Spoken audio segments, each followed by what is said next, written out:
अस्सलाम वालेकुम। नॉवेल पल भर रास्ता तय करने में बाय फ़रहत इश्तियाक।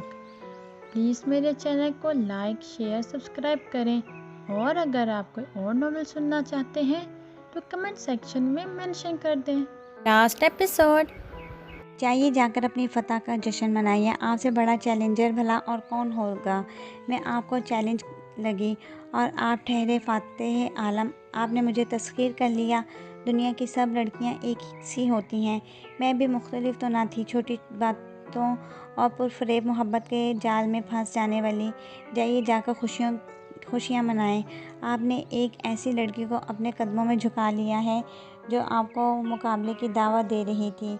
मैं भी इन्हीं आम सी लड़कियों की क्यों में खड़ी हूँ जिनके साथ आप वक्त गुजारी करते होंगे। और इसकी बात मुर्तज़ा की चीखती हुई आवाज़ ने काट दी।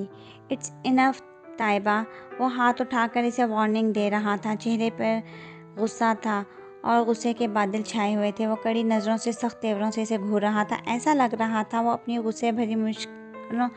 गुस्से को बहुत मुश्किलों से कंट्रोल कर रहा है। क्या समझती हो तुम खुद को? कोई देवी, कोई सुपर वुमन? कौन हो आखिर तुम गलती नहीं कर सकती और दूसरे सब गलत हैं। तुम अपने नुक्ता नज़र से हर किसी के बारे में सोचोगी और फैसले करोगी। जो तुम सोचोगी वही सब सही होगा और बाकी सब झूठे हैं, साजिशी हैं। ताइबा शुएब, मुझे ये बात कह लेने दो कि तुम खुद को दूसरों से बुलंद और आफाकी मखलूक समझती हो। तुम मोहब्बत अपने लिए करती हो। वो इस पर अपनी गुस्से से भरी निगाहें जमा कर बोला। फिर इसका हाथ पकड़कर इसे कुर्सी पर धकेल कर बिठाया। वो भी इसके सामने ही बैठ गया। तुम बहुत अच्छी हो, दूसरों से मुख्तलिफ हो। तुम अपनी खुशियाँ फरामोश करके अपने भाई और बाप के लिए कुर्बानी दे सकती हो। अपने एहसानात के सामने सर ना उठा सकेंगे। तुम्हारी कुर्बानियाँ, तुम्हारी मोहब्बतें, इन सब से मुझे गुरूर की बू आती है। जिन पर ये तुम एहसानात करती हो, कभी उनसे भी तो पूछो कि उन्हें तुम्हारी कुर्बानियाँ दरकार भी हैं या नहीं। वो तुम्हारे एहसानात का बोझ उठाना भी चाहते हैं कि नहीं। वो मुर्तज़ा के जुमलों में पर शशदर बैठी थी। वो इसे इसी की बहुत बदसूरत शक्ल दिखा रहा था। क्या जानती हो तुम? कुछ भी नहीं। क्या तुम्हें मालूम है कि अंकल की बीमारी का सबब तुम हो? वो इस तरह टूट क्यों गए हैं? सिर्फ़ और सिर्फ तुम्हारी वजह से। इन्हें दिन रात तुम्हारी फ़िक्र खाई जाती है।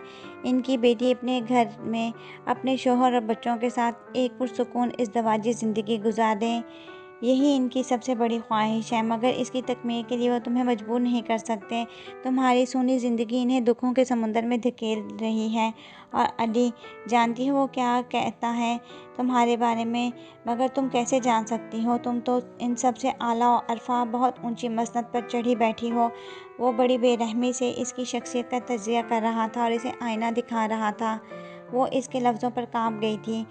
तुम्हें चाहिए मेरी ये बातें तुम्हें बहुत बुरी लगेंगी, मगर आज मैं तुम्हें ये सब कह देना चाहता हूँ। बहुत दावे हैं तुम्हें अंकल और अली की मोहब्बत का।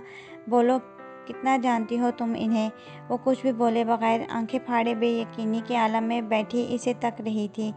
इसे शायद खुद भी अपने लफ्ज़ों की सख्ती का एहसास हो गया था। इसी कदरे नरम लहजे में बोला, मैंने बहुत दुनिया घूमी है, बहुत सी लड़कियों से मिला हूँ, बहुत सौ से दोस्ती भी हुई है, मगर मोहब्बत कभी किसी से नहीं हुई। मगर जब तुम मुझे मिली तो मेरे दिल ने गवाही दी कि यही वो लड़की है जिसकी मुझे तलाश थी। एक ऐसी लड़की जो बेटी और बहन बनकर मोहब्बतों के ख़जाने लुटाती है। वो जब किसी की बीवी बनेगी तो कैसी बेमिसाल मोहब्बत और चाहत का इजहार करेगी, तो वो कितनी हसीन लगेगी। वो शख्स कितना खुशकिस्मत होगा जिसे ऐसी हमसफ़र मिलेगी। और क्या वो खुशकिस्मत इंसान मैं नहीं हो सकता? ये तमाम बातें तुमसे महज दूसरी ही मुलाकात में मैंने सोच डाली थी। सिर्फ़ किसी को झुकाने या तोड़ने के लिए मोहब्बत नहीं की जाती। मैंने तुम्हें प्रपोज़ करना चाहा था, मगर इससे पहले मैं ये बात अली से करना ज़रूरी समझता था। तुम्हारे घर आना और तुमसे मिलना अली ही के तवस्सुत से हुआ था। मैं इस बात को बहुत बड़ी बददयानती समझता था कि अली के हवाले से तुम्हारे घर आऊं और इसके इल्म में लाए बगैर तुम्हें किसी और हवाले से देखूं या सोचूं। मैंने अपना प्रपोज़ल अली के सामने रखने का फ़ैसला किया और जब मैंने अपनी ख्वाहिश का इजहार इसे किया तो बहैसियत एक भाई के इसने मुझे इस रिश्ते को कबूल तो कर लिया। मैंने रिश्ता भिजवाने के लिए जब बात की तो इसने मुझे रोक दिया और फिर अली ने मुझे तुम्हारे बारे में बहुत सी बातें बताईं, यही कि तुम इसकी खातिर बहुत सी कुर्बानियाँ देती आई हो, इसके लिए अपना बचपन, अपना शौक़ और अपनी हर ख्वाहिश पर से पुष्ट डाल दी थी और अब महज इसकी और पापा की वजह से शादी करने से भी इनकारी हो। इसने मुझसे कहा कि वो दिन इसकी ज़िंदगी का खूबसूरत तरीन दिन होगा जब वो अपनी बहन को दुल्हन बनाएगा और अपने हाथों से रुखसत करेगा।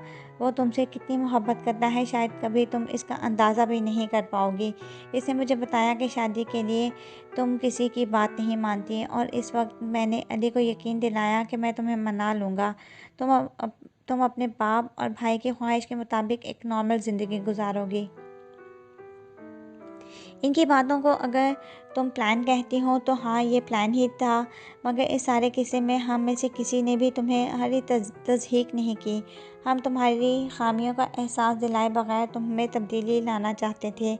वो एक लम्हे को रुका था और इसकी चेहरे पर नज़रें जमाए दोबारा बोला, तुम्हें पता है कि तुम्हारी वजह से अली अपनी मोहब्बत से भी दस्तबरदार हो गया था। मैं नाहिल इसकी क्लास फ़ेलो जिसे वो बहुत पसंद करता था, महज तुम्हारी वजह से इसने उसे कतई ताल्लुक़ कर गया। इसके माँ बाप इसका कहीं और रिश्ता तय कर रहे हैं और अली मेरे समझाने के बावजूद किसी भी किस्म की पेशकदमी के लिए तैयार नहीं है कि जब तक तुम अपनी ज़िंदगी में सेट ना हो जाओ। उसने अपने ऊपर तमाम खुशियाँ हराम कर चुका है।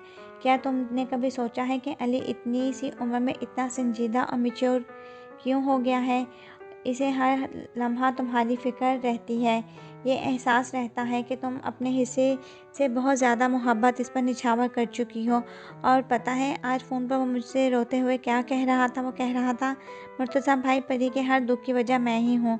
मैं पैदा हुआ और परी से मम्मी छीन गई।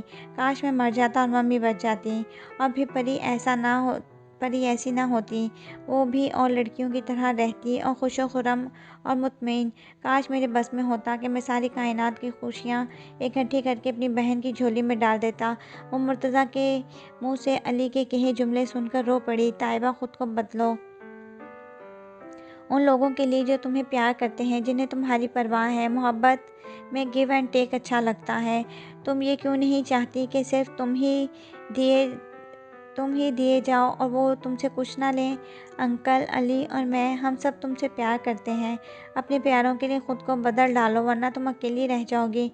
मुर्तज़ा ने इसकी तरफ झुककर अपने हाथों से इसके आंसू साफ़ करते हुए कहा, देवी की पूजा की जाती है, इससे मोहब्बत की जाती है। तुम दानस्तगी में देवी ही बनने की कोशिश करने लगी हो। अपने पुजारियों को दान करना देवी देवताओं का ही सेवा होता है, मगर तुमने कभी सोचा है कि देवी देवता तो सिर्फ मूर्ति बनाकर एक तरफ रख दिया जाता है, इनकी इबादत की जाती है। इस तरह तुम भी अकेली रह जाओगी। कुछ वक्त गुजरेगा, अली के लिए तुम्हारी मोहब्बत सिर्फ एक एहसान बनकर रह जाएगी। ऐसा एहसान जिसका बदला वो कभी ज़िंदगी में नहीं चुका सकेगा। वो हमेशा तुमसे झुक कर मिलेगा। ये एहसास सारी ज़िंदगी इसे कचौके लगाता रहेगा कि तुम्हारी ज़िंदगी की बर्बादी का ज़िम्मेदार वो है। इसके दिल में तुम्हारी मोहब्बत आहिस्ता आहिस्ता ख़त्म हो जाएगी। सिर्फ़ एक देवी वहाँ बरजमान रहेगी जिसकी वो परस्तिश करेगा, मगर जिससे वो शायद उस वक़्त मोहब्बत नहीं करता होगा। वो ख़ुद को तुम्हारे मुकाबले में इतना छोटा, इतना हक़ीर समझने लगेगा कि वो ख़ुद को तुमसे मोहब्बत करने का अहल ही नहीं समझेगा। मुर्तज़ा ने इसके हाथों के ऊपर अपना हाथ रखते हुए नरमी से कहा, मेरी बातों पर गौर करना। मैं तुम्हें किसी बात के लिए मजबूर नहीं कर रहा। हाँ, ये ज़रूर चाहता हूँ कि तुम सच्चाई का सामना करो। तुम कहाँ पर गलत हो, इस बात का फ़ैसला करो। मुर्तज़ा ने कुर्सी पर से उठते हुए कहा और इसके चेहरे पर एक निगाह डालकर गेट की तरफ बढ़ गया। वो गुमसुम सी बैठी थी अपनी ज़ात के हसार में कैद। इसने ये बात तो सोची ही नहीं थी दूसरे लोग इसके बारे में क्या सोचते हैं। वो अनजाने में कितने लोगों का दिल दुखा चुकी थी और कितने लोगों के दुखों का सबब बनी थी। पापा इसकी वजह से परेशान थे और अली इसकी खातिर अपनी खुशियों की कुर्बानी दे रहा था और वो ख़ुद कितनी खुदगर्ज़ थी, हमेशा अपने दिल की मानती रही थी। कभी ये सोचा ही नहीं कि दूसरे लोग इससे क्या चाहते हैं। और अली मेरा प्यारा भाई, मैंने इसे कितना हर्ट किया। अली का ख्याल आते ही वो दीवानावार उठकर भाई के कमरे की तरफ भागी। सारी सख्ती, सारी नाराज़गी गायब हो चुकी थी। अब सिर्फ ये ख्याल बाकी था कि वो उदास है, अकेला है, मेरी खफगी से परेशान कर रही है।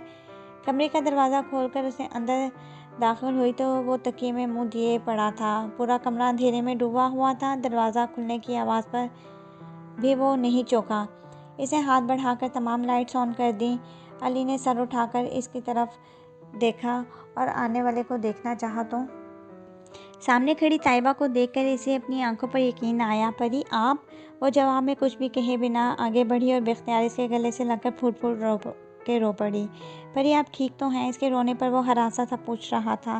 ताइबा ने इसका चेहरा अपने हाथों में थाम लिया और बोली, अली मेरी जान, मेरे चंदा, मुझे माफ़ कर दो। मैंने तुम्हें हर्ट किया है, तुम पर मैंने हाथ उठाया। अली मुझे माफ़ कर दो। वो दीवानगी के आलम में इसे प्यार कर रही थी, इसके हाथ चूम रही थी। पर ये आप कैसी बातें कर रही हैं? माफ़ी तो मुझे आपसे मांगनी चाहिए, मगर मेरा यकीन करें, इस तमाम किस्से में मैंने कहीं भी आपकी इंसल्ट नहीं की। वो बड़े दुख से बोला तो ताइबा ने इसके मुंह पर हाथ रख दिया। सब पता है मुझे, तुम्हें किसी वजाहत की ज़रूरत नहीं, बस मुझे माफ़ कर दो। आप इस तरह माफ़ी मांगेंगी तो मुझे अज़ियत होगी। आप प्लीज़ ऐसा मत करें। आप मुझ पर हर तरह का हक़ रखती हैं। परी मुझे और मारें, जितना चाहे मारें, मगर आइंदा कभी मुझसे खफा मत हों। आपकी खफगी में मैं सह नहीं सकता। इसकी भराई हुई आवाज़ पर ताइबा ने इसकी आंखों में झांका तो वो आंसुओं पर बंद बांधा रहा था। इसने बेख्तियार इसे अपनी बाहों में छुपा लिया, बिल्कुल ऐसे ही जैसे वो बचपन में इसे छुपा लिया करती थी। अली माय स्वीट हार्ट, मेरी जान। वो इसे प्यार कर रही थी। कितनी ही देर से इसका गोद में सर रखकर वो लिटाए इसे धीरे धीरे उंगलियों से प्यार कर रही थी। परी आपको मुझ पर भरोसा है ना? आप मुझसे नाराज़ तो नहीं? अली ने आहिस्तगी से पूछा था। हाँ अली, तुम पर तो मुझे अपनी ज़ात से भी बढ़कर एतमाद है। मुर्तज़ा ने मुझे सब कुछ बता दिया, और ये भी कि मेरा भाई अब कितना बड़ा हो गया है कि मुझसे बातें छुपाने लगा है। वो मुस्कुराई। परी वो सारा प्लान मुर्तज़ा भाई का था। वो पता नहीं क्या समझा रहा था। वो इसकी नासमझी पर हंस पड़ी थी। पता है परी, जब मैंने पहली मर्तबा मुर्तज़ा भाई की फ़र्म में गया और वहाँ मेरी मुलाकात इनसे हुई तो इन्हें देख के मेरे दिल में यही ख्याल आया। वो अपनी कोई बात याद कर कर बोला था। क्या ख्याल आया था? मेरे दिल ने कहा था कि मेरे बहनोई को ऐसा ही होना चाहिए। इससे पहले फूफा के फ़याज़, खाला के फ़वाद और आसिम और दूसरे बहुत से लोगों को मैंने देखा तो मेरे दिल में ऐसी कोई ख्वाहिश नहीं जागी थी। आसिम के लिए भी मैंने सिर्फ पापा की वजह से आपको कन्विंस करने की कोशिश की थी, मगर मुर्तज़ा भाई में कोई ख़ास बात थी। मैंने सोचा कि मेरी इतनी प्यारी और गैर मामूली बहन के लिए बंदा भी कोई एक्स्ट्रा ऑर्डिनरी खूबियों का मालिक होना चाहिए। वो इतने जीनियस, कल्चर्ड और हैंडसम थे कि मुझे इनसे बेहतर आपके लिए कोई और लगा ही नहीं। फिर जब उन्होंने मुझे जॉब की ऑफ़र की तो मैंने इनकी ऑफ़र सिर्फ इसीलिए कबूल कर ली क्योंकि मैं इनके करीब आना चाहता था। उस वक्त मैं सिर्फ एक भाई बनकर सोच रहा था। मुझे वो बंदा अपनी बहन के लिए पसंद आ चुका था। वो मेरे काम से और मेरी सलाहियतों से मुतासिर थे, मुझे ज़रूरत से ज़्यादा अहमियत देते थे। यूं ही मैंने दिन ब दिन इनसे करीब होता चला गया। मैंने इन्हें पहली मर्तबा हमारे घर में जान कर लाया था। खुदा से मैंने बहुत दुआएं मांगी थी कि कुछ ऐसा हो जाए कि ये बंदा मेरी बहन का नसीब बन जाए, और खुदा ने मेरी दुआएं कबूल कर ली थी। मैं अपनी इस ख्वाहिश का इजहार इनसे कैसे कर सकता था? अपने मुंह से ये कैसे कह सकता था कि मेरी बहन से शादी कर लें? मगर मेरे कुछ कहे बगैर ही इन्होंने मुझे अपनी इस ख्वाहिश का इजहार किया कि वो आपसे शादी करना चाहते हैं। अली उठकर बैठ गया और बड़ी तफसील से इसे तमाम बातें बता रहा था। याद है परी, वो दिन जब मुर्तज़ा भाई ने मुझे डिनर पर इनवाइट किया था? आप बड़ी मशकूक हुई थी कि वो मुझ पर इतने मेहरबान क्यों हैं। उस रात मुर्तज़ा भाई ने आपसे शादी की ख्वाहिश का इजहार किया था। मेरे इनकार का तो कोई जवाज़ ही नहीं था। वो हर लिहाज से आपके काबिल थे, सो मैंने अपनी तरफ से रज़ामंदी का इजहार कर दिया था। अली कोई बात याद करके हंस पड़ा था। शादी से इनकार करने के मामले में वो भी आपकी तरह ही थे। इनके घर वाले कह कर थक चुके थे और वो शादी के लिए तैयार नहीं होते थे। इनके इनकार की वजह ये थी कि इन्हें कोई भी लड़की इस हद तक पसंद ही नहीं आई थी कि वो इससे शादी का फ़ैसला कर लेते। फिर जब इन्होंने आपका इंतखाब किया और अपने घर वालों को अपनी पसंद से आगाह किया तो इनके मामा ने फ़ौरी तौर पर आपसे मिलना चाहा। मुर्तज़ा भाई ने अपनी ये प्रॉब्लम मेरे सामने रखी। आपको इनसे मिलवाने का यही तरीका समझ आया कि इमन की मंगनी पर आपको अपने साथ ले जाऊं। आपको अपनी होने वाली सास से पहली मर्तबा मिलना था तो आपको ढंग से तैयार भी होना था। वो जितनी भी अच्छी सही होती थी तो सास ही। उन्होंने जो आपको आम हुलिये में देखा होता तो आपको रिजेक्ट कर देती कि खाली अच्छी शक्ल से क्या होता है, लड़की को पहनने ओढ़ने का तो सलीका नहीं, सोसाइटी में मूव करती कैसे करेगी, किसी फंक्शन में कैसा लिबास पहनने का पता नहीं। इसलिए मैं आपको खूब अच्छी तरह तैयार करवा कर ले गया था और नतीजतन ज़ाहिर है बहुत अच्छा निकला था। इकलौते लाडले बेटे की पसंद, वो भी इतनी हसीन। उन्होंने आपको पहली नज़र में ही पसंद कर लिया था और मुर्तज़ा भाई से बस ज़िद हुई थी कि अब कब हमारे यहाँ रिश्ता लेकर आएंगी। बड़ी मुश्किलों से मुर्तज़ा भाई ने इन्हें रोका। वो अली की मकारियों पर हंस रही थी। अली, तुमने मुझे कितना बेवकूफ़ बनाया। मेरी हर बात जाकर मुर्तज़ा को बता देते थे, बदतमीज़। वो ज़बरदस्ती गुस्सा तारी करते हुए बोली थी। अली भी इसकी बात पर हंस पड़ा था। परी, मुर्तज़ा भाई बहुत अच्छे हैं, मैं इन्हें बहुत करीब से देखा है। वो बहुत ही प्यारे इंसान हैं। वो शायद ये समझ रहा था कि मुर्तज़ा के ख़िलाफ़ अभी भी इसके दिल में बदगुमानी रखे बैठी है, इसलिए बड़ी संजीदगी से उसकी तारीफ़ करने लगा था। हाँ, मुझे मालूम है वो बहुत अच्छे हैं, इसने मुस्कुराकर कहा। वैसे क्या मैं बहुत बुरी हूँ? शरारती से लहजा बना के पूछ रही थी। नहीं परी, आप तो बहुत ही अच्छी हैं, सबसे अच्छी। आपसे अच्छा तो कोई हो ही नहीं सकता। क्या मनाहिल भी नहीं?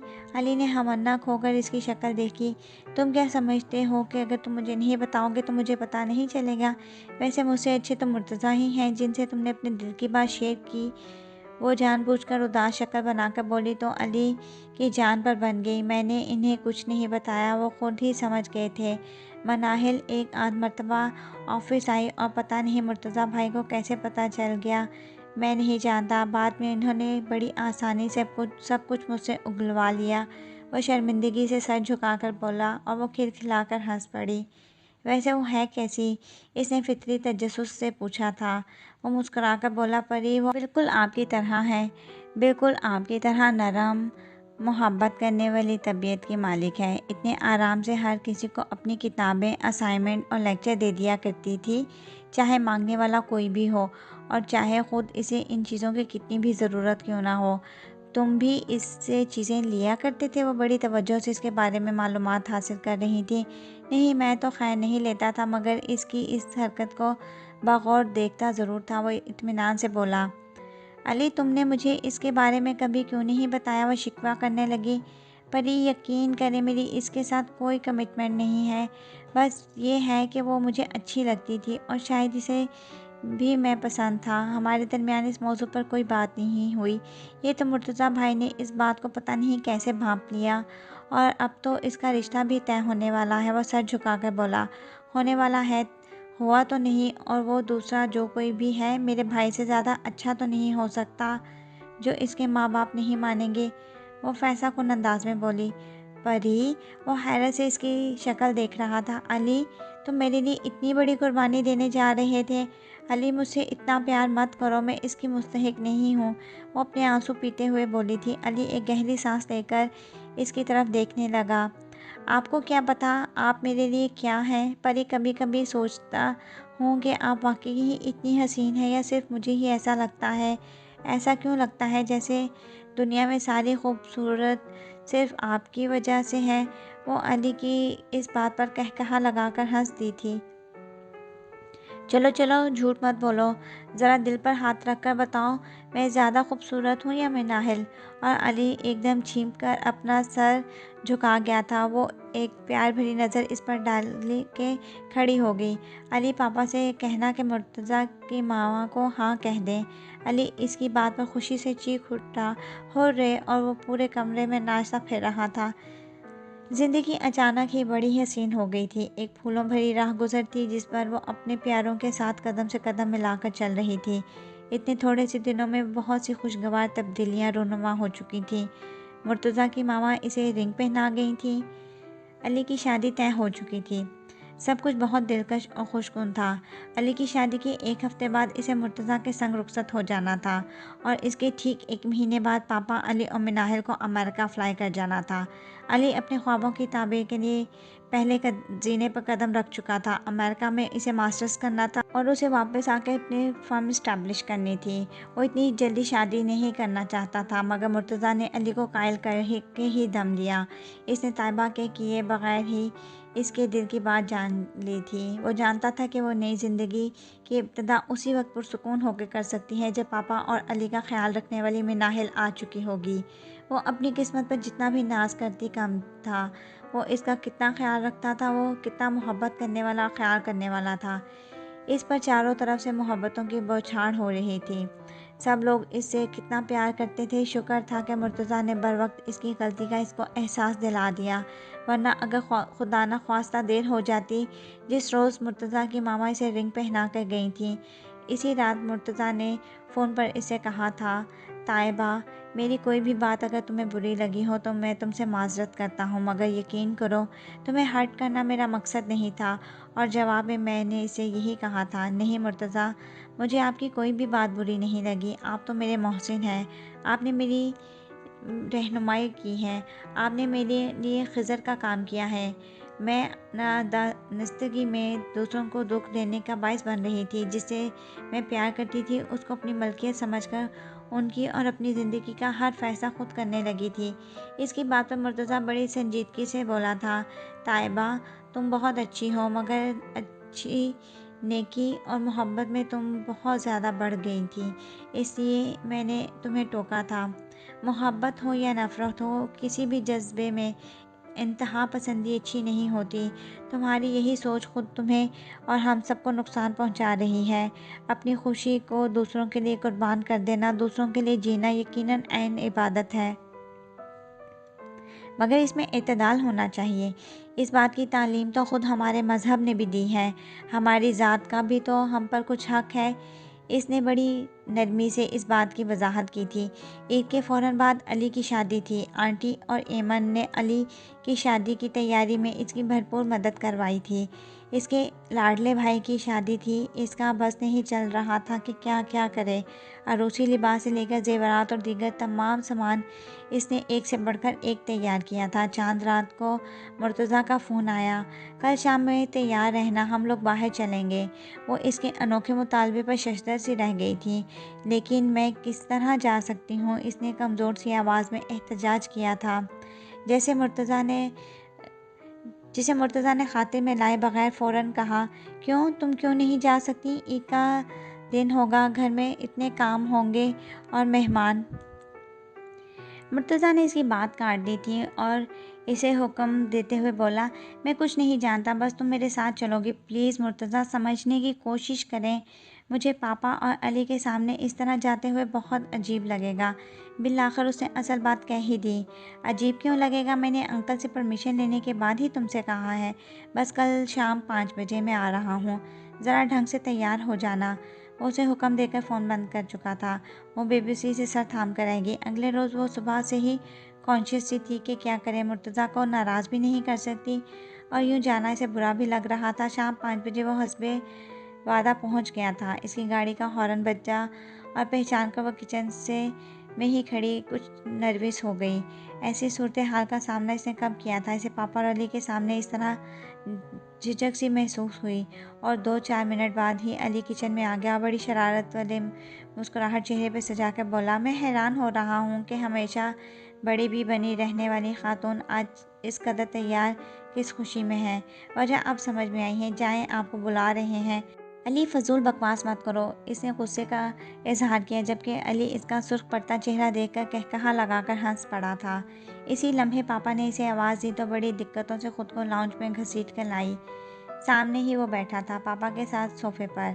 इसे आता देखकर फ़ौरन खड़ा हो गया और पापा से बोला, अंकल, हम लोग 1.5-2 घंटे तक में आ जाएंगे। हाँ हाँ बेटा, आराम से जाओ, पापा ने खुले दिल से इजाज़त दी थी, जबकि वो सर झुकाए खड़ी थी।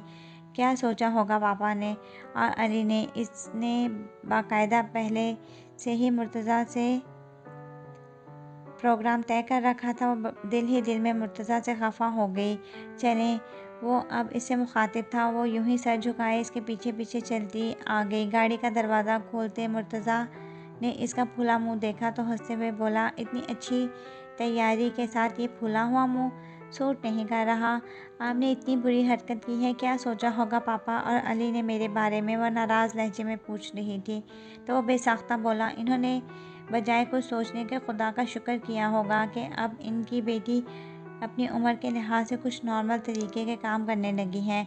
50-60 साल की बड़ी बनने से इसने तौबा कर ली है। और अगर मेरी बात का यकीन नहीं आ रहा तो खुद मुड़कर देख लो।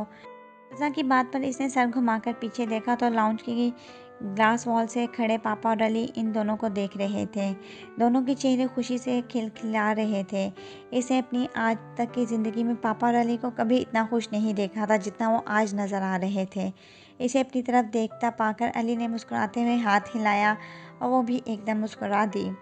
मुर्तज़ा गाड़ी में बैठ चुका था। वो बड़े ही पुरसुकून से अंदाज में इसके बराबर बैठ गई थी और अंदर खड़े पापा और अली ने इस लम्हे बड़ी शिद्दतों से अल्लाह का शुक्र अदा किया था, जिसने ताइबा को इसकी सोच को तब्दील करके इन पर एहसान अज़ीम किया था। अब वो इंशाल्लाह एक नॉर्मल ज़िंदगी गुजारेगी, फितरत से मुँह नहीं मोड़ेगी। अब किसी भी रिश्ते से मुतल्लिक वो बेतहाशा जज्बाती होकर शिद्दतों से सोचा करेगी। और वो पापा को लग रहा था आज वो अपनी प्यारी हुमैरा के सामने सुरखरू हो गए थे। ताइबा को अपनी मंजिल मिल गई थी। आगे ज़िंदगी का रास्ता बड़ा ही हमवार और फूलों भरा था।